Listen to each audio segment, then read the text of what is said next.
Hey, buddy. Raw. Hey, man, that's a sweet heavy metal happy hour t-shirt.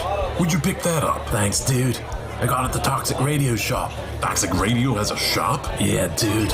It's in the app or online at toxicradio.net. That is sweet. Yeah, and I also got a rockin' Toxic Radio hoodie and a Red Band Underground shirt. Dude, I'm gonna look so rockin' at the party tomorrow. Well, I think you look pretty now. Oh, wait, what? The Toxic Radio shop is a place to get all your Toxic Radio gear. Shirts, hoodies, stickers. Find it at toxicradio.net or on the app. Don't buy it safe. Buy it toxic. Hey, where you going, man? Like listening to Toxic Radio? Goddamn right. But don't forget, this is the 21st century. Join us in the social media world. You can find us on Facebook, Twitter, Instagram, and Pornhub. Pornhub? Nah, just kidding. Or am I? Toxic Radio. Get infected. Planning your Saturday night can be a bit of a bitch. Saturday night is the loneliest night in the week. Well, it doesn't have to be. Load up Toxic Radio every Saturday night for the heavy metal happy hour. With the one and only Fishman. I know that, dude. There will be interviews, ticket giveaways, a little bit of banter with Toxic Mike, and of course great metal from the 80s all the way through today. Starts at 7 p.m., runs until Fish says it's over. Everyone get out! Catch it only on Toxic Radio. Don't play it safe. Play it toxic.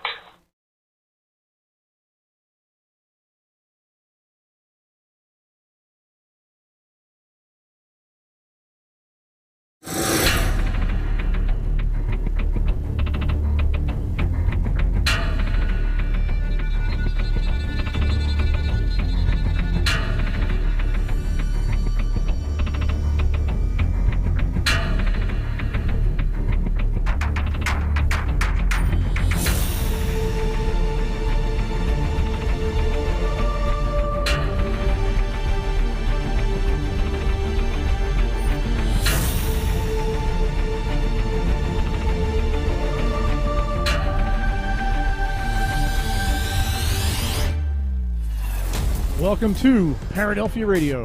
This is Rick Pruitt once again here in the Toxic Studios. And I am here. Wait, I'm not here. Oh, there I am. Okay. I am here with Mr. Dougie Doug. Hey, now. All right, once again, part 2. Here we go. On mic number 3.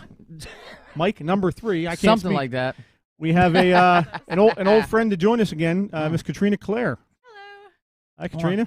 Part of the jump team, and it's so funny because I saw her a couple of days ago at a Wawa down where we live, and I didn't realize it was her until after I got, because of the masks, you know what I mean? Right. I'm like sitting there thinking, damn, was that Katrina? And then I sent her a text message so she didn't think I was an asshole or something, you know what I mean? But it was just crazy because of these masks. It could be a good thing or a bad thing, you know? But yeah, like, I was like, oh yeah, hey, yeah, so. And I believe joining us, if not now, soon, we have Miss Jenna B.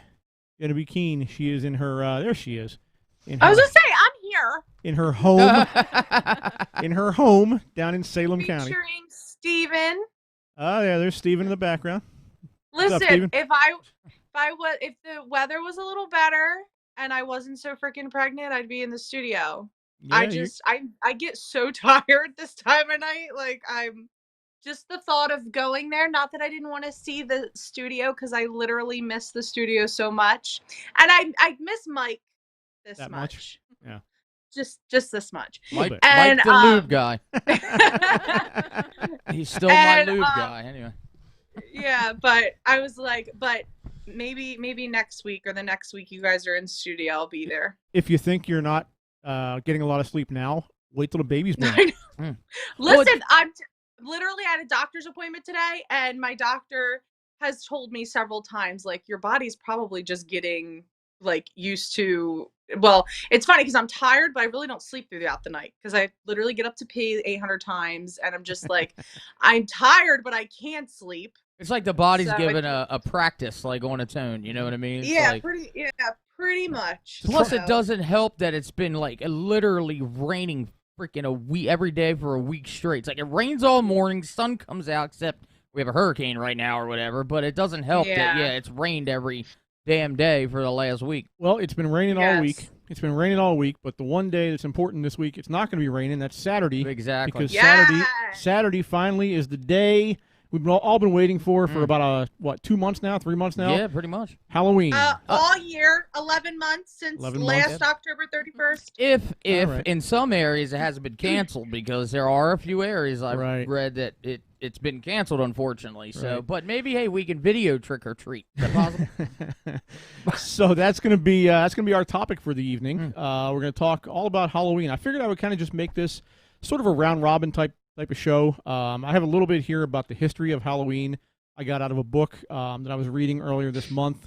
But we'll get into that in a couple of minutes here. But for the most part, I wanted to just kind of throw it around to the crew here and see what you guys remember, traditions you guys had for Halloween when you were kids, how that's changed. Coming into the 21st century. If I know there's some things that have changed a lot since when I was a kid. Oh yeah.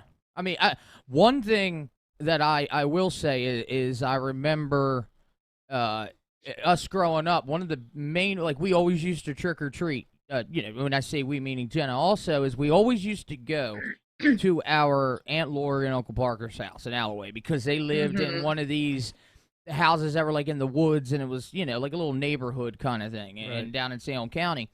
And I mean, you had a bunch of houses there, and that's where we go. And I remember, like, I think back then there was no like curfew. I remember we would go and start like maybe just as the sun was going down, and I can remember we'd be out till probably freaking 11 o'clock to 12 o'clock at night, and people were still going hard. I mean, and now you sit there and you look in a lot of these towns, you see kids like trick or treating, and it's trick or treating curfew is like 1 p.m. to 3 p.m. and it's like, it's crazy. When I can remember, we would probably hit up same houses 3 or 4 times. Right.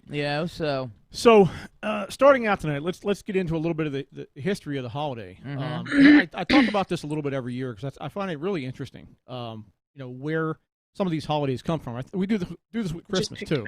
Right. But in the case of Halloween, basically it's kind of a demarcation point in the year. Between the growing season of summertime and the coming winter. Right. And it's this huge transition kind of thing. Right. And this started out as basically, the balance of life and death. Because, back in the day, you didn't have supermarkets you could go to and get food. So if you had a bad harvest, or if you didn't have a good crop come in, or you just ran out of food for whatever reason. You're just going to eat bugs you or starve. You were screwed for the wintertime. So basically, the difference between life and death was whether you had this great harvest come in, and so it was kind of a celebration of the life-giving summertime and the coming, deadly winter, potentially deadly winter. Right. So the tradition kind of, all these traditions kind of go back to the original, the Celtic tradition. Right. Which was, literally 1,000+ years ago, over in Ireland and Scotland and those places, and go Scotland. They had their holiday at the time. It was called Samhain. Yes, that's right. Yep. And Samhain was basically, again, it was a demarcation point in their year between the growing season and the coming winter, and because it was such an issue between life and death, that was a big. It was basically an anxiety point for them. Sure. So it kind of naturally lended itself to having this time of year be the time of year when the veil between life and death was a little bit thinner. Right. Because you as a living person were kind of on that edge to begin with. Right. You know what I'm saying? Yeah, exactly.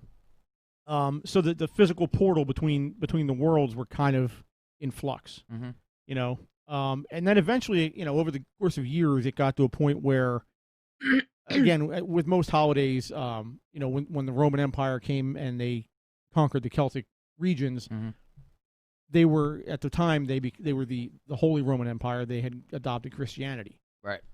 So at that point, they did what they had always seemed to do, and instead of just flat out saying to these tribes of Celtic people that, you've got to start celebrating our holiday, they kind of piggybacked onto the current holiday that the Celts were celebrating. Right, I got you. Yeah. As far as the date in the year goes, and Right. they for It's kind of like they made it their own. It's like, okay, we got this. Right. Yeah. Right. So for Halloween, instead of the Samhain holiday, they kind of convinced the Celts to start celebrating something called All Saints Day, which was in early November, and it kind of sort of over the course of years morphed itself into what eventually became Halloween, but it became kind of a 3 or 4 day holiday at the end of October into early November. Right. Which was the Romans' holiday. It was not the Celtic holiday, but again, they kind of overlapped it. Right. Yeah. They kind of, like you said, they were like, oh, okay, you got your thing. Well, we like that idea. Right. Let's do something like it, but let's add our own twist. Yeah. And they called it a lot of things. It was called Hallow Mass to begin with, All Hallows Eve at one point. And basically, at the beginning of the reign of Charles I, it was considered the beginning of the Christmas season. Oh, yeah, okay, yeah, that's right. Yeah, I think I remember. Yep. So, this was, again, leaning heavily into the Christian tradition of Christmas. They tried to, and ironically, they're doing that again now because you can't go into a freaking store now without seeing Christmas decorations up. Right, yeah, like I was as in, of 2 weeks ago. I was going to say, I was in Walmart, not in Penn, I don't know what Penn's, but I was in Walmart, yeah, like not that long ago, a couple days ago, and I seen they got like a whole section already. Right. Like. So when Charles I brought this together in kind of one big holiday over the course of late October, early November, they traditionally marked this holiday with what they called masks or masquerade balls. So this is kind of the first inkling of what would eventually become Halloween with the costumes and masks. It started out with these masquerade balls that were put together by Charles I and other dignitaries in ancient England. Right. Yep. Or not ancient England, but No, you're right. The middle, what do they call it? The Middle Ages. Middle, yeah. Yeah. So that became commonplace at that point, and that kind of got the mask and like I said, the costumes involved. But as you go forward in time, it kind of became more of a by the time you get into like the 1700s, it became kind of more of a ritual of almost soothsaying or prophecy. Okay, yeah. And again, up to this point, it has had very little to do with the dead. Right. It just became more of a. You're right. Like how it originally started, it was mainly to, again, for the dead. At this point, it just became like a celebratory kind of thing. Like, Right. Let's dress up and party kind of thing. Right. It's kind of the coming of the winter season. Right. Yeah. Celebrate. Yeah. Exactly. So, in kind of the colonial times, what would happen is it kind of morphed from this masquerade ball-ish party into a more subdued, kind of a lower key party or celebration that families would have together and neighborhoods would have together and towns would have together, villages. Right.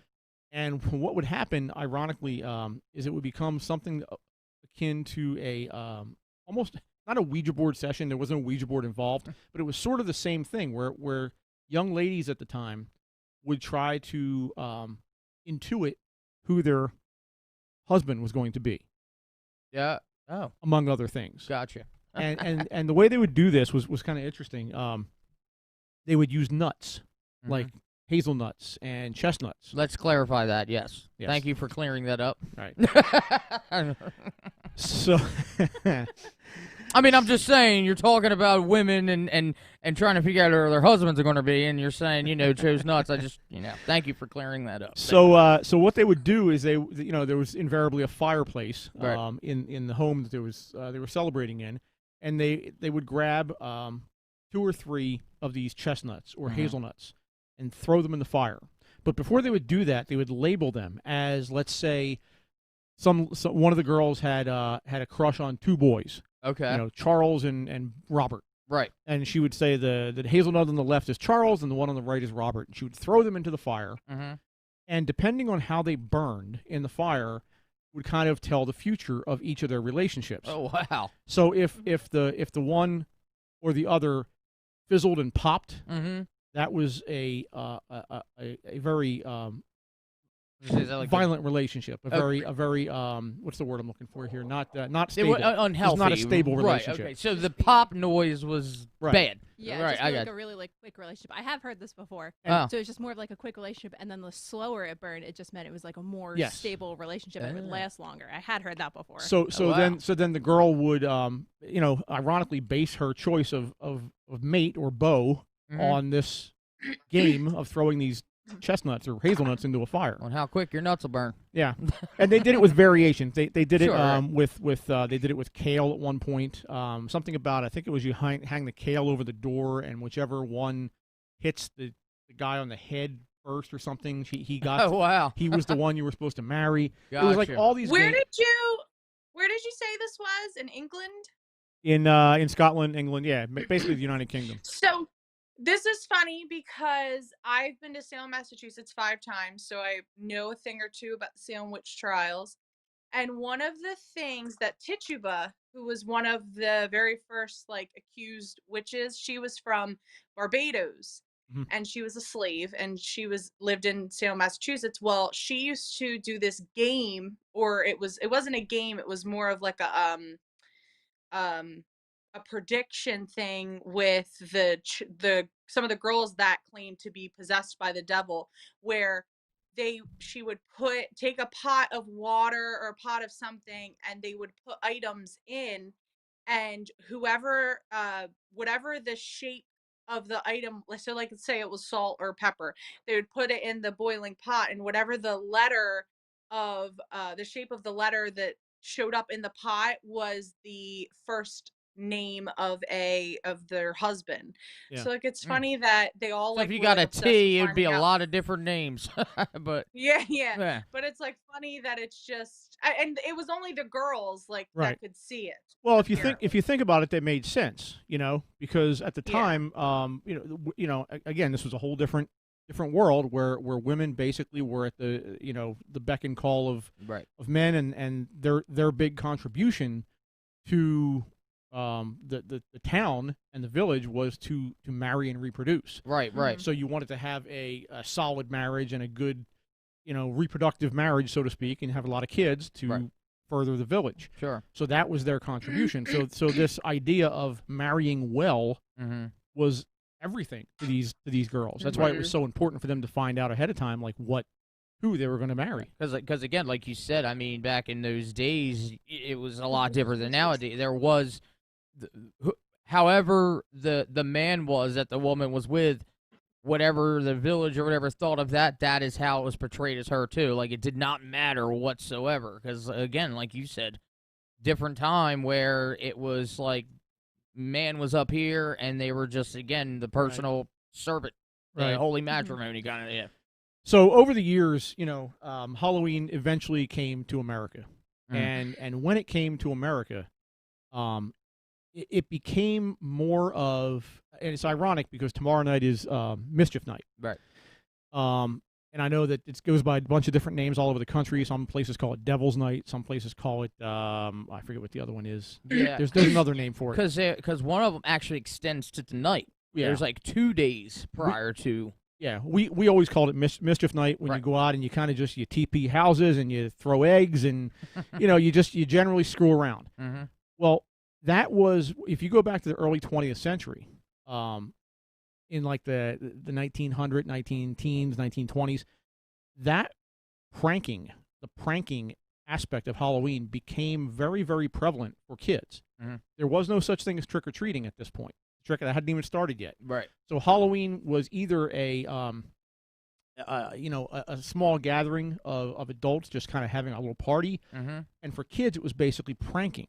Right. So they would go around and they was no joke. Like they would literally do stuff to actually physically harm Right. livestock. They Mhm. would go around and they would burn down a barn. Yeah, there's no Like this- innocence towards This was it no at all. egging. Yeah, this was no Right. egging of the houses. Mm-hmm. So eventually the adults got wise to this because they couldn't stop it. They tried to stop it, and it was too prevalent among the kids. So they got a little smarter than that.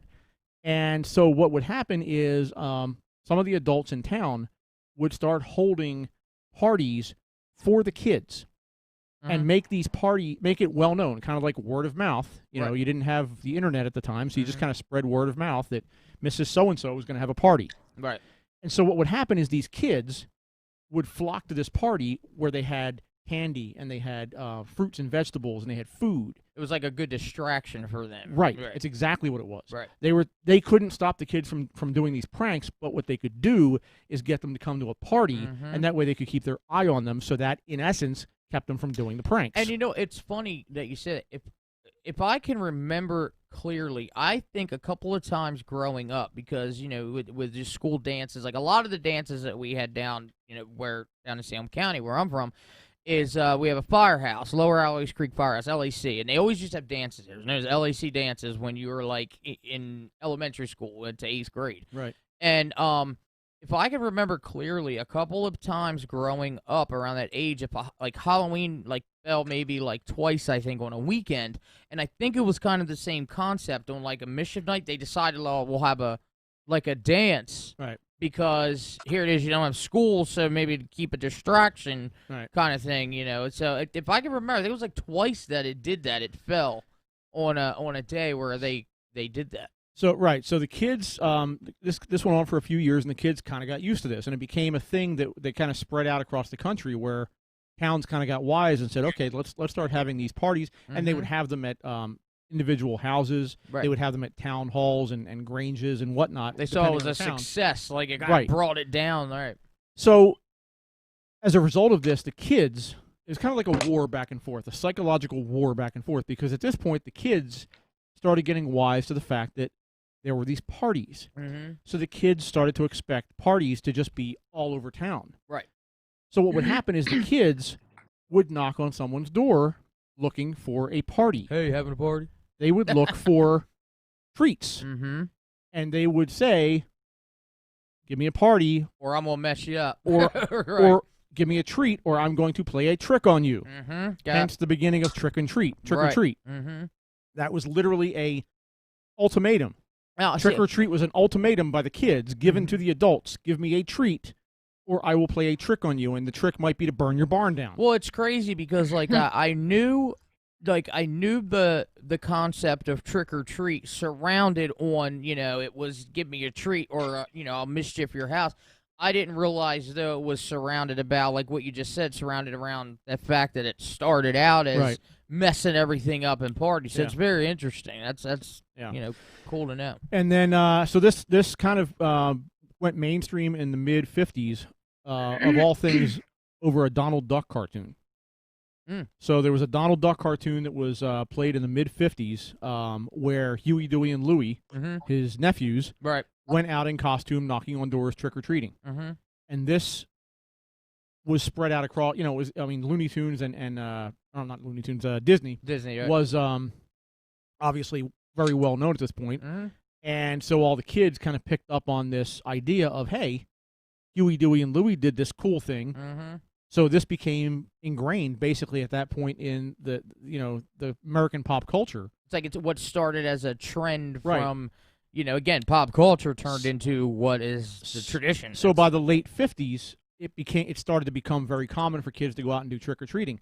Now, the interesting thing with that, and I was talking to Taryn about this the other day, my wife Taryn, I said, when you're kids, you don't know what you don't know. So, I grew up and we went trick-or-treating when I was a kid in the 70s, when I was a real small kid.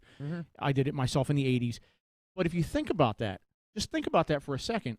If that didn't start as a thing until the late 50s, our parents were the first ones to really go trick-or-treating. So my generation that grew up in the 70s and 80s were really only the second generation of kids that ever did trick-or-treating. Which, like you said, I mean, you kind of just always have that where it's just, the 31st is here, we go trick-or-treat.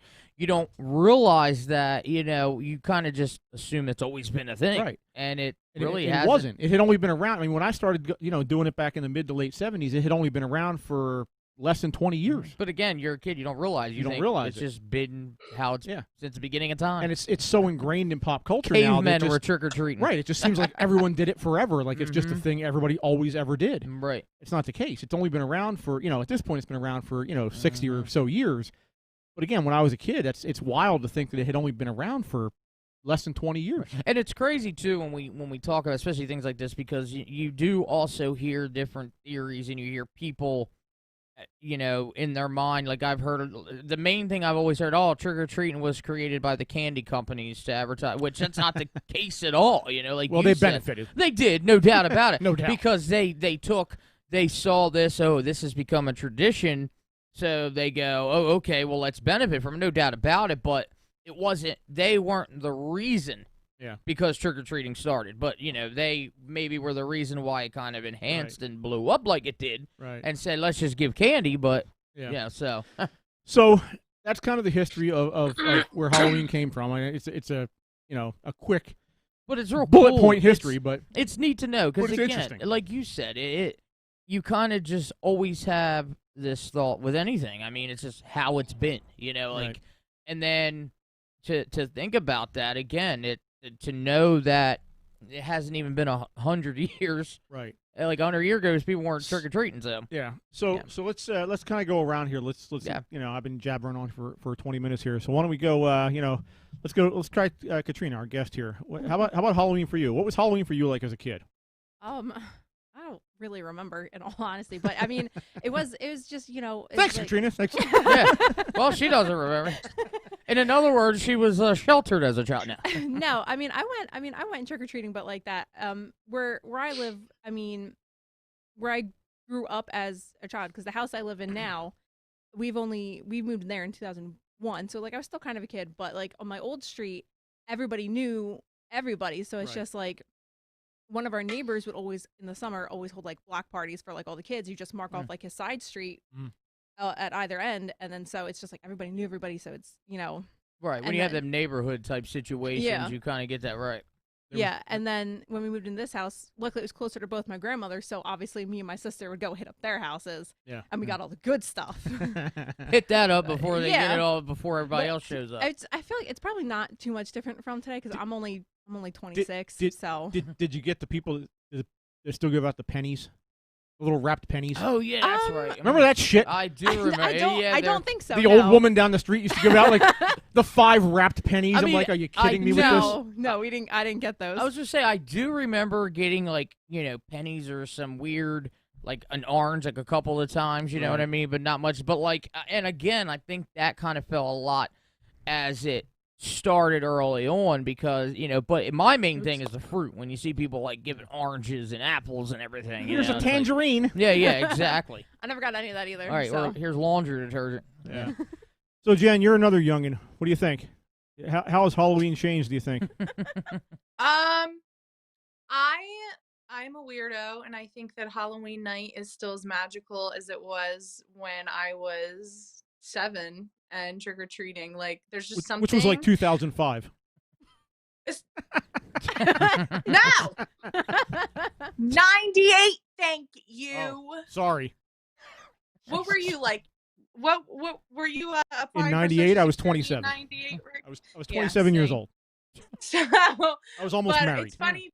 It's funny because I remember me and Kelly Ronquez having conversations about this all the time, that there's just something about Halloween night where you feel the veil thin, like the veil between the other side and Earth. You feel the veil thinning, and maybe that's just me, but I've always felt like I was a weirdo with Halloween, and just something about Halloween, like it doesn't matter how old I am. I don't trick or treat anymore, but I go with my nieces and nephews, and this time I was going to say, by next year, it'll be the beginning of every year. Yeah, you definitely will. I know. Yeah, this time next year, I'll have, I don't care. I guess will be 9 months. No, will be 10 months, I guess. And so, I mean, I'm taking him trick-or-treating. So get that candy. So the cutoff, the unofficial cutoff I've always heard for trick-or-treating is 12 years old. You guys, have you heard this? I mean, I've never really heard a cutoff because, I mean, I still see when I take, like, my kids trick-or-treating, like, I see kids of all ages. You Yeah, know what I mean, I do too. Like, you know, But that's so, I've heard that's like a thing, quote unquote unofficial. When you're 12, that's your last year for trick or right. treating. I mean, And I it was don't know. probably See, accurate for I me. don't I think I went out at care. like 13, maybe. Right. I think there was Yeah. a gap where I think there was like this generation where it was just like, oh, if you hit a certain age, it was uncool to go trick or treat. But like Right. nowadays, it's just like you realize, oh man, getting free candy and getting dressed up, like it's just more of an open kind of generation now, and Yeah. you know that you do see now people of all ages. So I used to have a buddy who, up until he was literally 35, would like literally, his name was Gaetano, and Gaetano would come up to me. I remember the last time he asked me to go trick or treating, it had to been like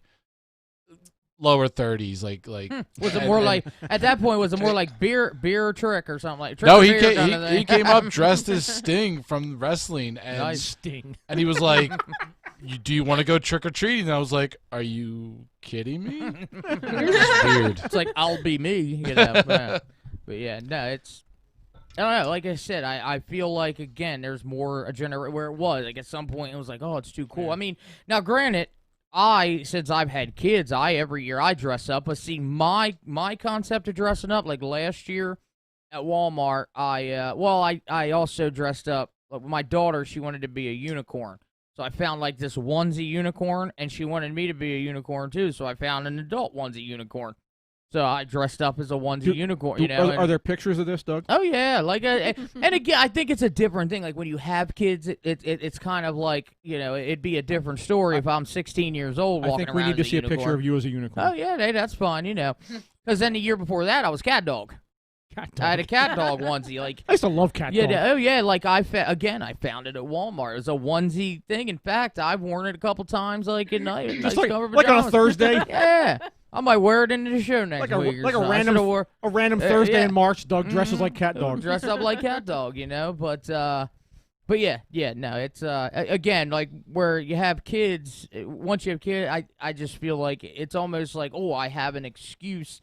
If you do kind of feel that so-called shame or embarrassment, like because you don't want to go out dressed up because you think you're going to be looked at as a weirdo. Yeah. Once you have kids, it's like opens up to like, oh, now I can and not seem so weird. Well, I got to get me some kids, damn. there you go. It's just like Mike's going to have a You know what, post being like, Mike? does anyone want to loan their kids out tomorrow night? That's If anybody would like to loan out their kids, Mike at toxicradio.net. yeah, kids, trick or kids. Well, listen, you guys are not as old as I am, but you haven't lived until you've actually worn one of those old Collegeville Halloween costumes that let's say that you dressed up as Spider-Man.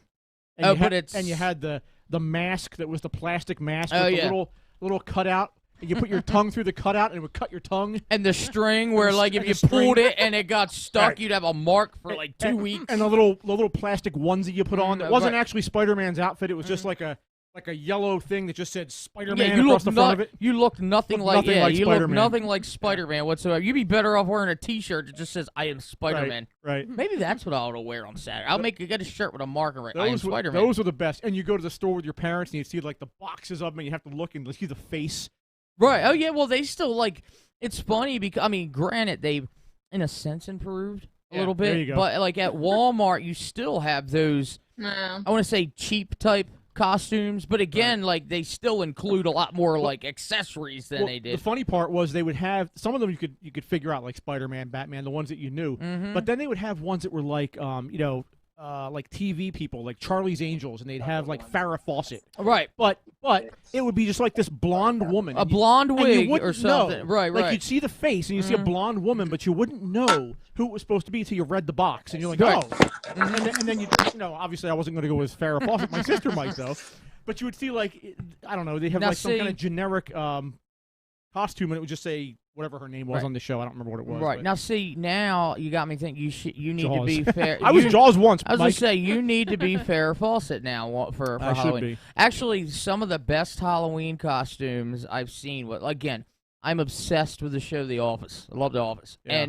And Jim on the show, he's the smart-ass guy. Like, during the first couple seasons, like when they had the Halloween, his costumes were great. One year, he had 3 big black dots, and he had them taped in a row.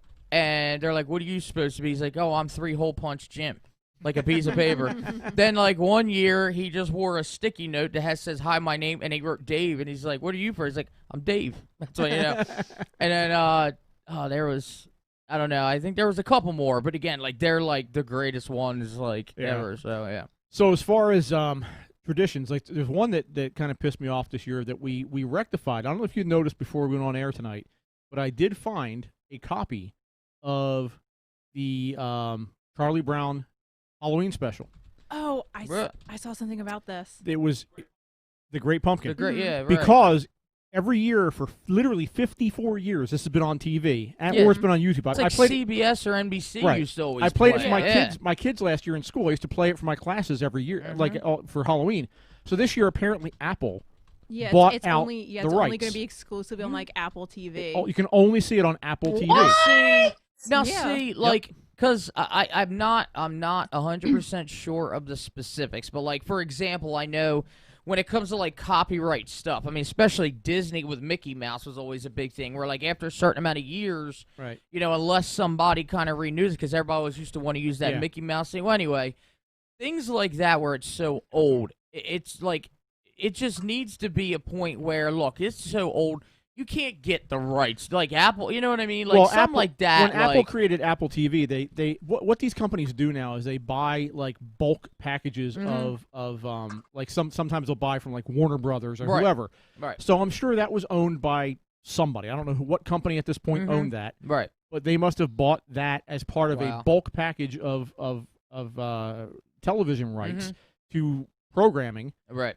And it was like part of the package. Well, that's kind of like with the toys that you get at like McDonald's and Burger King and everything. I do know, like, restaurants, you'll never see two restaurants selling for like the same movie, like toy wise. Like usually when they sell off like toys for a certain movie, it's something to do with like they buy the rights for that one or something like that. But again, when you have something that's so old and you know what I mean, like it just shouldn't be a thing that you could just buy rights. Well, to like I said, I did find tonight, right before we went on air, before I left the house, someone it was a ministry of all things, some ministry from somewhere back in early September. This guy must have made a copy of this and put it on Facebook. Did it right in time of the entire show. Huh. So he posted it and said, basically, "Suck it, Apple." Yeah, until it gets knocked off, Right, that's what I said. You know? So I reposted it in the Paradelphia page. I reposted it on my personal page. I put it on Suck it, Apple. I put it on Twitter. Right. So, man. you know. And that's the thing. Once it's online, you'll find it anywhere, you know. Well, but you can't, though. It's tough. Like, that's true. They took it off of YouTube. Well, yeah, I mean, I guess when you have big companies like that, it is a little, I guess it is a little tough. It blows my mind, something that old and a tradition like that. Right. And now, unless you have Apple TV, you can't see. Like, give me a break. You know what I do see Mike playing it, though, on there, so suck it, Apple. Do you know what what tradition I miss when McDonald's had the pails? Yeah. Do you remember the pails with the lid? Mm-hmm. Yo, I remember like every the Happy Halloween, Meals. Mm-hmm. Yeah, the Happy Meals. It came with like the pail and it had the lid. And I remember many Halloweens, my mom or my dad would take us to get a Happy Meal. Usually it was like the day of Halloween and we'd get it. And that's what I would use to carry my candy. And I remember every year Frigger would break. Because they knew if they got it to us beforehand, it would break in the closet. We'd have it piled on our closet. Would have stuff piled on it. Speaking of McDonald's, I'm going to date myself here, but do any of you remember the gift certificates?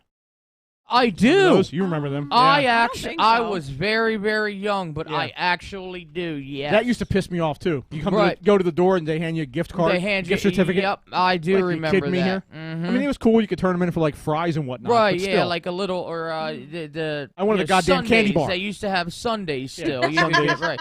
Well, let me ask. Do you remember the? You have the Hamburglar. And then you had, all the little characters and stuff. The purple. There was one, and I vaguely remember because again, I was so young. But there was one in particular, one character, and it used to terrify me. And I think his name was Mr. Mooney or something. But he had a moon head. Oh, it was like a half moon. It was the what the hell was that? And he had a body, but No, it wasn't one of the characters. What you're thinking of was they did a promotion. Okay. Where I believe what it was, if I remember correctly, McDonald's started opening up 24-hour stores. Okay. So they would have this promotion where one of the commercials was this moon. It was like a moon guy. Right. He had like a half moon right. head. And it was basically and he a promotion. wore sunglasses, right? Or yeah. something, right. It was like a promotion for their overnight service or something like that. Okay. And they played a song. I can't remember what the hell the song was. It was like an older. Yeah, there he is. Where, let me see. Yes. Yeah. I vaguely remember that. That's terrifying. Though. I know. He was supposed to be like who's the singer? I don't know why the I blind saw, singer. Stevie Wonder. Stevie Wonder. There you go. Yeah. I do. And Ray and Charles, one of them. And that's the crazy thing about it is like, and I don't know why I came up with a name that his name was Mr. Mooney, but all I know. Mac Tonight. That was it. Is that what it's Mac Tonight? Let me tell you something. Again, I can barely remember. All I remember though was this half moon head and body, and it scared the hell. And I'm because I'm 34 now, so I would say that I was probably right. I'm 34. Yeah. So I'm saying that like I was probably like 3. Right, and I was scared to death of that thing. And like, it was called Mac Tonight, and he sang the song that was to the song Mac the Knife. Oh, really? The old song Mac the Knife? I do, yeah. So there was a song that went with that commercial that was sang to the tune of Mac the Knife. Gotcha, right, yeah, like, again, I don't remember anything of it. All I know is associated with McDonald's, and it scared the living hell out of me. But if you look at him, I mean, you're right, it is terrifying. So we know Doug's Achilles heel now. Yeah, like that, yeah. I'll just, next Halloween, I'll be Mac the Knife. You'll be Mac the Knife, yeah. Or Mac Tonight, whatever. Like I said, because I always... Mac Tonight with a knife. I always thought that he was a character... Nice.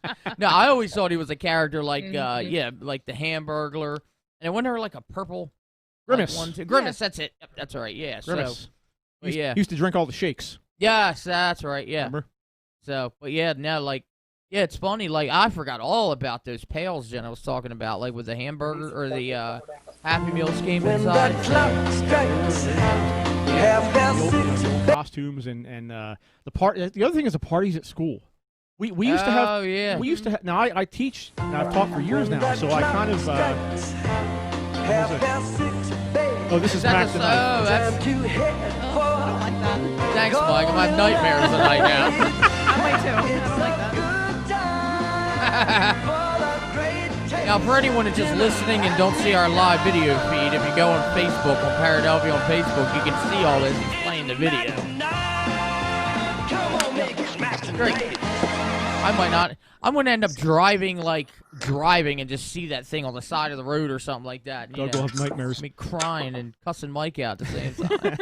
So school. Yes. I've taught school for years now, and I've noticed that the kids will still dress up for Halloween. Because you always have the parade all that. You used to. Like, yeah. I don't know if the kids still do this in other schools, but the schools I've taught in, they don't go out and do a parade. What they'll do is they'll have a party sometimes in the classroom. Right.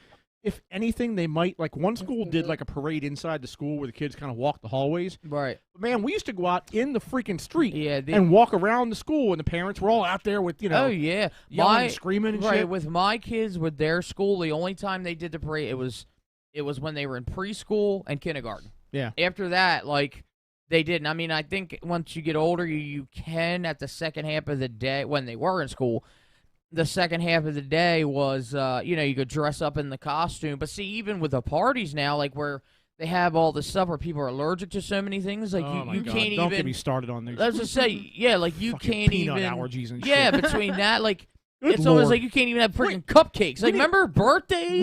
We need to do a show on this because this has been like a stone in my craw for years now. Rick's gonna come up with a whole nother concept show here. These goddamn peanut allergies. Where did this come from? I know. We grew up, Everybody's no like, one had a peanut allergy. right now. Everybody's got a freaking. I heard a conspiracy theory once that it's because of this is like bizarre and it's out there, but if you Google it, I'm pretty sure like there's It's like Donald facts Trump. behind it. It's that the whole peanut allergy thing and gluten allergy is derived from too much antibacterial soap and hand sanitizer. Well, Swear it's really, but like at first, like hearing that you're like, no way. But then when you like read into it, it kind of makes you go, Why would young Wait kids a have it? minute. Well, see, when it I comes, guess because like we don't let them like eat dirt like we used, like we were well, able no, to. and I used to. agree. Like what, and it's crazy because you know I Stupid. had. Well, no, Mike I've got. relates to eating dirt. But no, I mean that's the God's honest truth. Though I mean you see people getting so freaking sick nowadays because again, now granted, I mean I'm not saying you want to be touching everything, you know what I mean? But like where everybody went outside and they were, you know, like freaking eating a sandwich, like Jenna said, where you have dirt on your hands, you eat a sandwich for lunch. You know, it's like riding bike, swallowing a bug or something. Like your immune system, you gotta let it build that up. Using so much of that stuff, you're not giving your body a chance to like. You freaking. Did you do that often, Doug? Just swallow bugs? Yeah, you know why not? It's just like you know. Mama, I had dinner. I ate some bugs. No, it's right when we used to like ride 4-wheelers and stuff. Like that's where you. Doug like, would ride with his mouth open. Yeah, be like, yeah. So. No, my parents have always talked about like when they were kids and they ride their bike down the street, they'd always ride behind end up riding behind like the bug sprayer that spray for like mosquitoes and stuff. Oh. Jeez, that's yes, like, I mean, my God, that's like a suicide. I mean, they're okay. Yeah, I mean, my parents also worked at nuclear plants, so no, that's true. Yeah, so that might be a different issue. There, I was gonna say that's a whole nother immunity in itself. So you're a miracle baby. Yeah, yeah. Me and my sister both apparently. I was gonna say maybe that's what's wrong with me. Maybe we turn the lights out, she'll glow or something. It's like, I didn't wish. know I could do that. I wish. Yeah.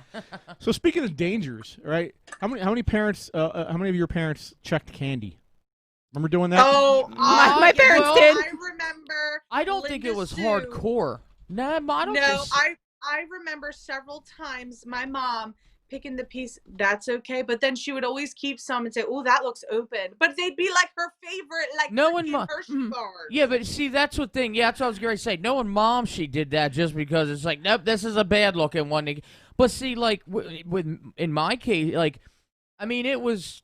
Like young, I can remember just kind of like doing a quick overall, like, but it was mainly like, if you see anything looks like it's open or anything, like, but it was never. This all started like back in the early '80s. You had an actual incident that took place. A father, I forget the whole story. We could do a show on this at some point, but it was a freaking psychotic dude.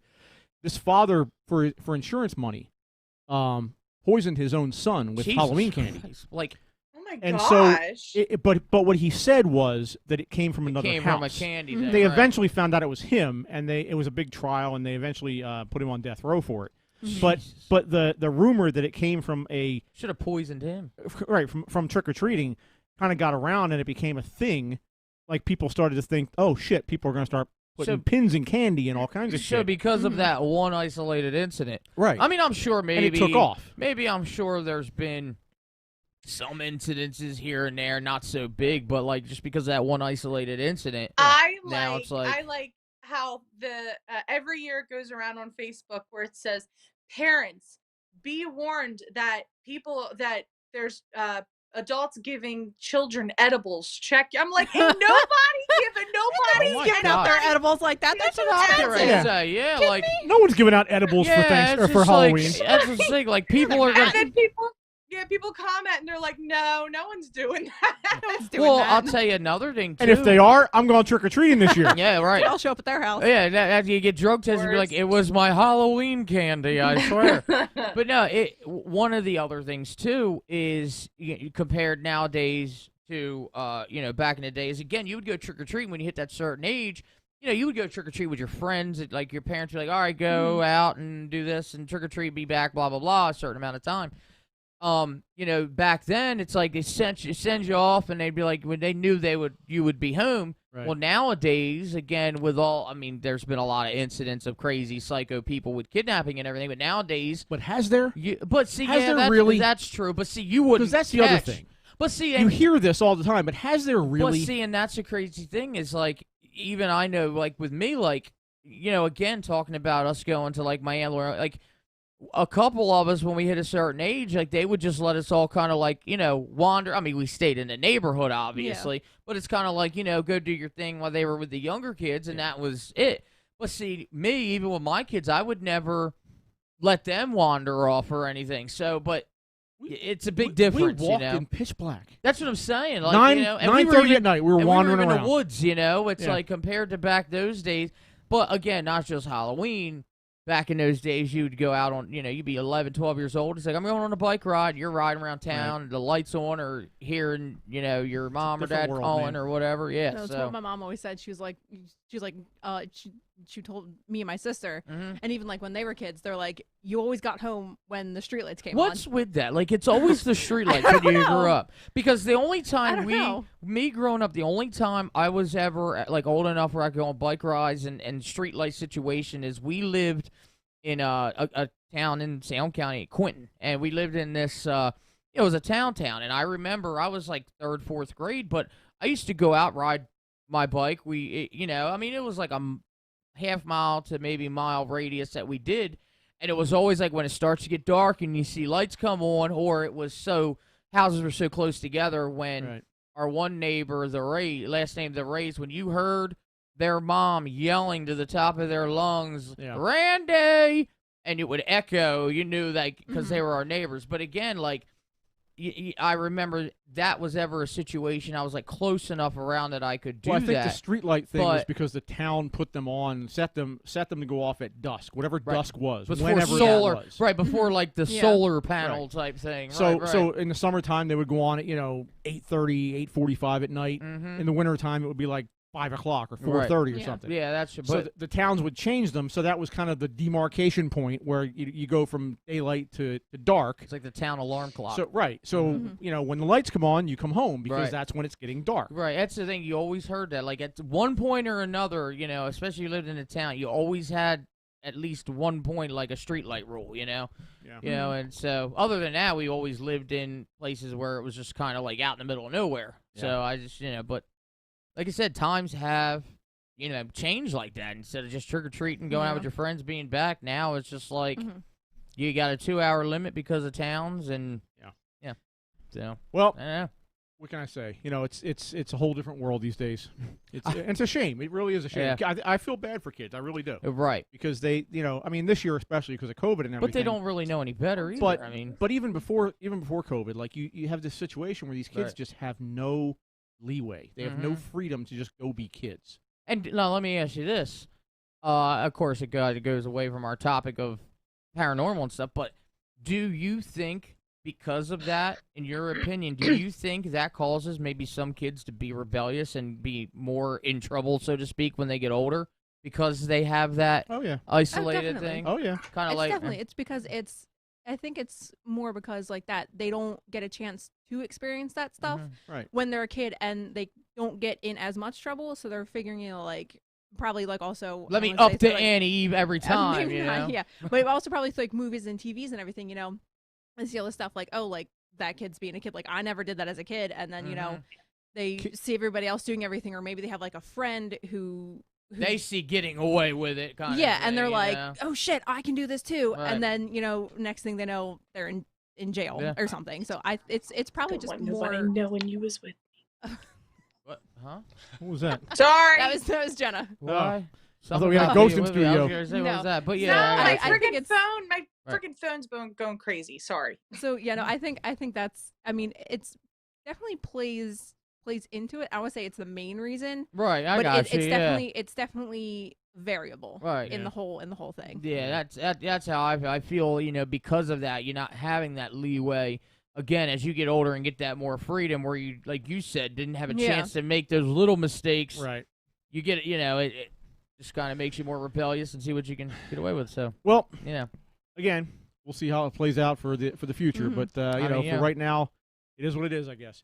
All right, so we're going to start wrapping the show up here. So this has been a fun evening, just waxing poetic about Halloween. No real agenda here, but I figured it would be kind of fun to just go down memory lane and just throw some topics out there and get some opinions. Whether you're a baby, adult, or teen, it's okay to be out on Halloween. I just made it up. He tries so hard. That's me freestyling. Oh my God. Oh yeah. See that? Right.